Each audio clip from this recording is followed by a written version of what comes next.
Why do so few people trust Klaus Schwab and World Economic Forum? Like, why is it that they're in every single conversation of people? These guys want to control you. They want to make decisions for you. They want you to eat insects. There's no way they said you got to eat insects. They would never say such a thing. They would never say you shouldn't eat meat or, U.S. will no longer be a superpower. Why would they say such a thing? U.S. pays into World Economic Forum. So we decided to investigate it. We realized this man, Klaus Schwab, is actually a modern day Nostradamus. He knows how to predict crisis from happening. He's got that kind of gift. We'll talk about that. We'll talk about how much money they've raised, their expenses on an annual basis. You'll see who was invited to be a young global leader. 3 names. Wait till you see what Tulsi, Musk, and Vivek said to World Economic Forum. We'll cover that as well, and a bunch of other things. Having said that, stay tuned. We're going to study World Economic Forum and Klaus Schwab in this episode. So give it a thumbs up and subscribe to the channel if you get value out of this video. Let's get right into it. So Klaus Schwab founded World Economic Forum in 1971 as a not-for-profit foundation. It is headquartered in Geneva, Switzerland. It was originally called the European Management Forum, and initially his focus was in the meetings on how European firms could catch up with the U.S. management practices. This is their mission statement. Engage business, political, academic, and other leaders of society to shape global, regional, and industry agendas.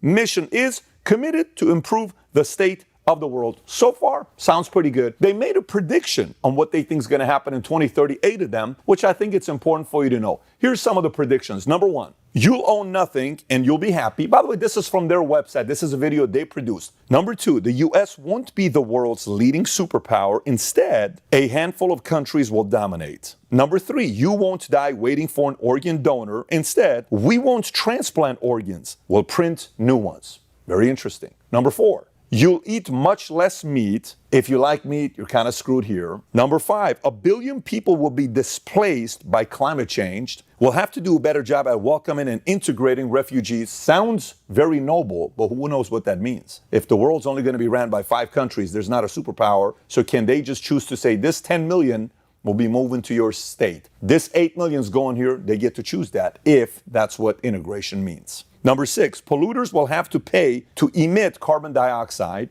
There will be a global price on carbon. This will help make fossil fuels history. Number 7, you could be preparing to go to Mars. Oh my God, can you imagine how they're trying to sell to people around the world? Scientists will have worked out how to keep you healthy in space. Science will work out how to keep you healthy in space. The start of a journey to find alien life. Number 8, Western values will have been tested to the breaking point. Checks and balances that underpin our democracies must not be forgotten. How do you feel right now? Are you like watching this saying, there's no way this is true? Let me go Google this myself. Go ahead and do it. Pause the video, check it for yourself, and then come back and you'll see this is what they're telling you. If they're selling you a dream, man, this is awesome. I can't wait to live this life. Well, then follow whatever they're telling you. But if this is a nightmare type of a situation coming from their mouth, to you, you may want to investigate these guys before we see them as experts and honorable leaders that we subscribe to whatever they tell us to do. Now, here's their objectives. I'm going to read to you from their website.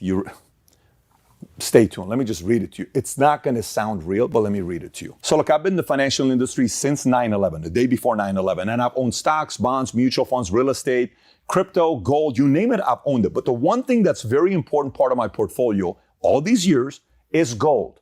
I love having a percentage of my net worth in gold that I have access to in case of many different things. A few facts you need to know about gold. Number 1, the gold market cap is $11.8 trillion. Since 2000, the compound annual growth rate for gold has been 9.24%, and during times of high inflation, 3% plus, has been 15.35%. Now, those are just some numbers for you, but there's some other benefits to add gold to your portfolio. Number 1, hedge against inflation. Number 2, results showed recently that 93% of central banks are working on a CBDC. So this means what? That could be a manipulated currency that they own. If you own gold, it's a non-duplicatable asset. You're now hedging against CBDC taking place. Number 3, a potential cyber threat. If it happens, you don't have access to your money, you don't have access to your accounts, well, you have access to your hard physical gold. Number 4 is anonymous. No one knows you have that gold. And last but not least, diversification. That's why we chose to work with our new sponsor, American Hartford Gold. If you have retirement funds that you cannot afford to lose, American Hartford Gold will ship physical gold or silver directly to your door. Also, if you have retirement funds that you can't afford to lose, now is the time to call American Hartford Gold a precious metal dealer you can trust. They have the finest products, amazing customer service, and a buyback commitment. They've earned a 5-star rating from thousands of reviews and an A+ from the Better Business Bureau. Tell them I sent you and they'll send you up to $5,000 worth of free silver on your first order. So click on the link in the description or call 866-939-6984. Again, 866-939-6984. Globalism Net Zero, reimagining capitalism. This is being said by people who have never ran a business before. Klaus Schwab is not a businessman. He pays himself $1 million a year, but he's not a businessman. He's hurting small businesses like you and I who run businesses. He's not a fan of you. He wants to control you because he thinks he knows what's best for you. Slowing population growth. They're not saying depopulation. It's more like saying slowing population growth. It's a little bit more gentle. And Yuval Harari, who is their number 2 guy at World Economic Forum, said the following about you. Humans are now hackable animals. Are you a hackable animal? That's what the number 2 guy at World Economic Forum thinks about you and me. How do you feel about that? Isn't this exciting? Like we're learning about an organization that you're just excited about, right? So how does this thing operate? What do they do? This organization meets annually in Davos, Switzerland. It convenes regional summits, industry summits, and other events around the world. Their revenue streams is funded through world's most significant business entities who join the forum as members and partners in order to participate. Approximately 1,000 corporations hold memberships in World Economic Forum, including Google, Apple, Microsoft, Amazon, and many others, which we'll take a look at. Membership and partnership fees varies from $60,000 annually to $595,000 annually, according to Bloomberg. And in 2022, there were approximately 2,000 delegates, including Al Gore, John Kerry, Christine Lagarde, Jens Stoltenberg, Ursula von der Leyen, Henry Kissinger, George Soros, and many other high-profile names. You may be curious about the financial statement, what kind of money they're making, what kind of money they're paying out. This is what it looks like. In the last 6 years, in 2017, they had total expenses of $278 million, of which they paid $108 million to staff and $170 million to office and activity, and that led all the way down to today, 2022, $383 million in expenses, $130 million to staff, $252 million to office and activity. 383, it's a good number, what they're spending every year, and they're able to get a lot of money from a lot of big names. I'll read you some of the companies right now, but you may ask, why are companies partnering with World Economic Forum? Here's what McKinsey said on what the benefits are to join World Economic Forum. WF partners with many international organizations and corporations to run projects addressing global concerns. This year, collaborations are focused on pursuing a net zero pathway, nurturing resilience, reimagining globalization, and supporting diversity, equity, and inclusion, which is DEI, in every part of society. Do you see some touches of ESG in there? I kind of read that. The DEI equals ESG, CEI, Corporate Equity Index score, all that stuff. That's kind of what you're hearing from one of the biggest consulting firms in the world, McKinsey. Now, if you're wondering what other companies are part of, let's read through some of the lists here that you may know. Accenture, AIG, Alibaba, Allianz, Amazon, Bain & Company, Bank of America, Barclays, Bill and Melinda Gates Foundation, BlackRock, Boston Consulting Group, BP, Bridgewater Associates, Chevron, Cisco, Citi, the Coca-Cola Company, Dell Technologies, Deloitte, Deutsche Bank, DHL Group, EY, which is Ernst & Young, Goldman Sachs, Google, Hewlett-Packard, HP, HSBC, Huawei, IBM, Intel, Johnson & Johnson, JP Morgan & Chase, KPMG, Lazard, MasterCard, McKinsey & Company, Meta, Microsoft, Mitsubishi, Morgan Stanley, Nestle, Open Society Foundation, George Soros, Palantir, PayPal, PepsiCo, Pfizer, PwC, Procter & Gamble, Qualcomm, Royal Philips, Salesforce, Sequoia Capital, Siemens, Sony, S&P Global, Swiss Re, Uber Technologies, UBS, Verizon, Visa, Volkswagen, Volvo, Zurich Insurance Group. See how many different industries, massive companies, multi-billion dollar behemoth companies are members and they're coming together? What's the whole purpose of this? It's a globalism to control what the smaller people don't get to do. They make the decision that's best for you. Kind of gets you thinking a little bit, right? Makes you want to be a little bit skeptical. But let's go a little bit deeper. What are some of the initiatives? The first one, which is kind of interesting. Remember earlier I said Nostradamus? Check this out. The Great Reset. You want to know what book Klaus Schwab wrote and when? Here's a question for you. I'm right now about to launch my business book that's going to come out here soon called Choose Your Enemies Wisely. Do you know how long we've been working on this book? A little over 2 years. How long do you think it takes to write your book, publish it, release it to people? Even if you're fast, what would you say? A year, 18 months. Maybe you're super fast, it's what? 6 months. Watch the book this guy wrote. The book's title is COVID-19, The Great Reset, written by Klaus Schwab. Ready for the release date? July 2020. Do you know when COVID shut down America and it was a mess, NHL, NBA, all that stuff? Mid-March. You either wrote the book, published the book, drafted the book, printed the book in 3-4 months, or you kind of timed it very well. How did you know? See what I'm saying? Kind of makes you think, don't it? Am I the only crazy one, or are you kind of processing that as well? So when people say the timing's a little off, you got to give those people a little bit of credibility for questioning the timing. What a perfect timing of a book. Watch how he speaks when he's talking about this great reset. You ready? Tell me if this sounds like a welcoming language. Just tell me, you know how people talk to you, welcoming language? Tell me what this sounds like. Every country from the United States to China must participate. Not shall, not ought to, must participate in every industry, from oil and gas to tech, must be transformed. In short, we need a great reset of capitalism. Who are you to know what we need from a man who's never ran a business before? All you do is raise money, getting Europe to compete against US because US was your enemy. Somehow you fooled US to come and join WF. Now we must do what you want us to do. Since when does the world run this way? But wait for this. Famous line. You'll own nothing and be happy. Do you own anything? Are you happy? Do you live in a house you own? Is this your phone? Are you wearing the clothes you own? Do you like owning stuff that's yours, that you worked hard for? Well, according to him, you ain't gonna own none of that stuff, but you're still gonna be very happy. Number 2 is another book that he wrote. He called it The Fourth Industrial Revolution. In this book, he describes the convergence of digital, biological, and physical innovations. It encompasses advances such as artificial intelligence, robotics, the Internet of Things, autonomous vehicles, predictive healthcare, and digital identities, focused on societal implications of these rapid technological changes. And the 4 revolutions he talks about is the first one is 1784, steam, water, mechanical production equipment, 1870 is the second one, division of labor, electricity, and mass production, 1969, electronics, IT, automated production, and cyber physical systems. And the third one, stakeholder capitalism, which is one of his favorites, by the way. Stakeholder capitalism is a system which corporations are oriented to serve the interests of all their stakeholders. Sounds noble, okay? Among the key stakeholders are customers, suppliers, employees, shareholders, and local communities. Again, sounds noble if it's by choice,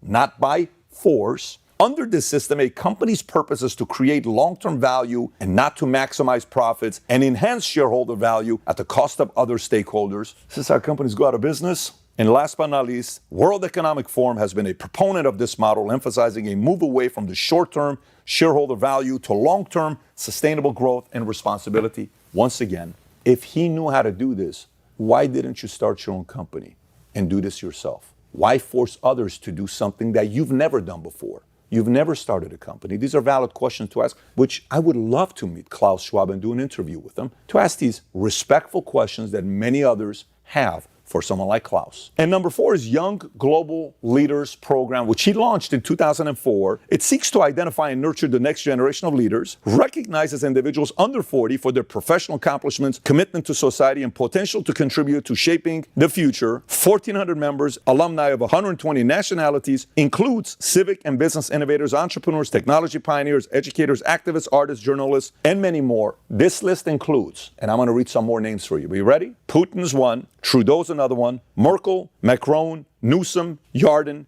and many others. And by the way, they divided by different industries. Let me read you some other names that you may know. Pete Buttigieg, Chelsea Clinton. I know her husband is a friend, okay, a friendly podcast guest we've had before. Nikki Haley, Adam Kinzinger, Jonathan Soros, son of George Soros, Lawrence Summers, Paul Krugman. In the media space, Fareed Zakaria, Anderson Cooper, Sanjay Gupta, Andrew Ross Sorkin, Thomas Friedman, George Stephanopoulos, Lachlan Murdoch, Maria Bartiromo. Now here's for technology and social media. Bill Gates, Steve Ballmer, Bezos, Sergey Brin and Larry Page, Eric Schmidt, Peter Thiel, Mark Zuckerberg, Sheryl Sandberg. From Great Britain, Tony Blair, Niall Ferguson, Charles Allen. Remember how I told you Tulsi, Musk, and Vivek? All 3 were nominated, but they said, not interested. We're okay. You don't need to recognize us. Thank you, but thank you. So again, you pick and choose. You may be watching the same. I want to get nominated for this. Great, you can go get nominated for this guy. But you may say, I don't really want to get nominated. Well, here's what some people who said good things about him said, and here's what some people said bad things about World Economic Forum.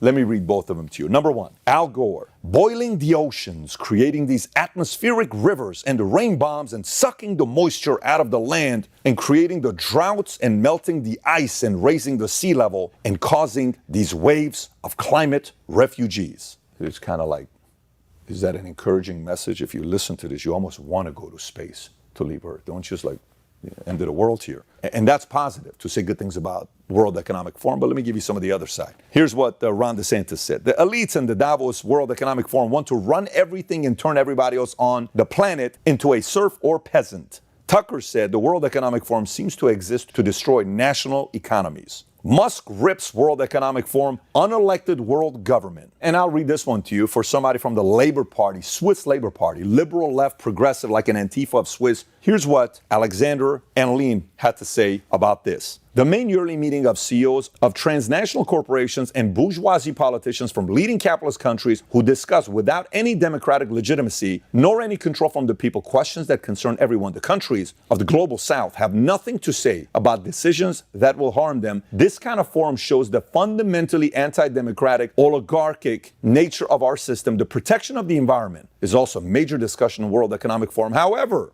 every year, 1,000 private jets fly to Davos, which is equal to the pollution emitted by 300,000 cars altogether. Man, they really care about this climate change stuff and protecting it for you and I. So how excited are you right now? Are you still saying, well, Pat, this is a little crazy. Come on, man. You guys are overselling it. No problem. You ever had insects? Have you ever eaten insects? Well, I'm going to read this to you from their website just a year ago, February 2022. 5 reasons why eating insects could reduce climate change. Not private jets. Not private jets. Even Mario's laughing. Insects could reduce climate change. Number 1, edible insects can produce equivalent amounts of quality protein when compared to animals. How awesome is that? Insects require less care and upkeep than livestock. Number 3, we're actually running out of protein. Number 4, insects are part of virtuous eco-cycle. Why don't you be virtuous and eat more insects? And number 5, you can start small and work your way up. It's just, why would you not want to eat insects? Isn't this noble? Doesn't it get you emotional thinking about how much they care about us? Who cares about you as much as they do? Who else makes you eat insects to live a healthier life? Eco. Who else makes you do that? Noble people at World Economic Forum. Look, I got to tell you, I like talking to everybody. And I give everybody the benefit of the doubt. I'm telling you, I would love to talk to Klaus Schwab sincerely. I would love to fly out to Geneva to sit down and talk to this guy, wherever he lives. I'd love to go to his place and have a conversation with him. Klaus, this doesn't make any sense. There is no selling the dream. Everything is force, must, you better, all of this. That's just not the American way. And I feel you don't like the American way because the American way allows for us to choose, free to choose. If somebody wants to eat insects, go for it. Put mayonnaise on it, put mustard, hot sauce, whatever you want to do. But you can't say and fool American people saying, eating insects is good for you. So if you're watching this saying, I don't know, man, I've heard a lot about World Economic Forum. I'm just verifying everything you're saying, Pat. This kind of stuff is adding up. It's kind of weird. Insects, cashless society, carbon tax, social credit score. Do you want to have a social credit score on how you voted, on how you eat? You got, like, your FICA allows you to get a loan to buy a house. Now imagine your social credit score. Which way you going to vote? Hey, do you notice how you want to know? No, we can't give you this. I want more insects. Nope, you voted this way. We're not going to give you. Do you want to have fewer insects? Can you imagine like how crazy it is to think about, like, they dictate what you get based on your social credit score? So, solution. Today, I was talking to Russell Brand on his podcast, and he was asking about all this stuff that's going on with, corporate elites and these capitalists that are doing what they're doing. There's a very big difference between capitalists that are running their small businesses and growing and creating jobs. These guys, controlled by World Economic Forum, are controlling this. So what can you do about it? Number 1, be aware, talk about it, discuss it with your congressman, discuss with your family, publicize it, do your own research, educate everybody around you, and choose what companies you do business with. The way you get to vote in capitalism, which is awesome, is if you don't like what some company does, go support another one that supports the values that you're okay with. That's how you get to vote when it comes down to capitalism. That's why some companies go out of business who refuse to listen to who? The customer. Who's the customer? You.